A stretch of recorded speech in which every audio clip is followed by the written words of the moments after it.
এরপরে নবীজি সাল্লাল্লাহু আলাইহি ওয়াসাল্লাম তাবরানী শরীফ এবং বাইহাকি শরীফের এক হাদিসের মধ্যে বলেছেন যে এই ধরনের জালেম যারা, তাদের জন্য হাসরের ময়দানে নবীজি কোনো সুপারিশ করবেন না।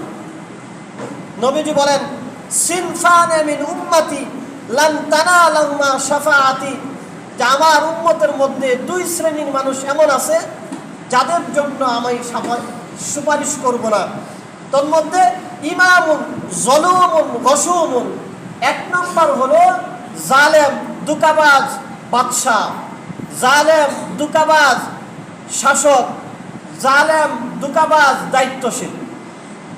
এই ইমামত্ব সর্বক্ষেত্রে যারা দায়িত্বশীল।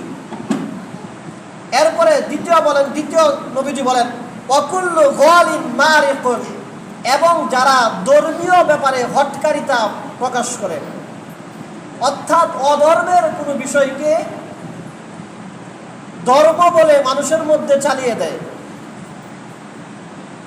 অথবা কখনো কখনো মানুষ সঠিকভাবে কোনো আমল করতেছে সেটার মধ্যে সন্দেহ ঢুকিয়ে দেয়, মানুষকে বিভ্রান্ত করে দেয়। ধর্মীয় কাজে বিভ্রান্তকারী এবং দায়িত্বশীলরা যখন জালেম হবে, নবীজি বলেন এই দুই শ্রেণীর উম্মত যারা, তাদের জন্য হাসরের ময়দানে আমি সুপারিশ করব না।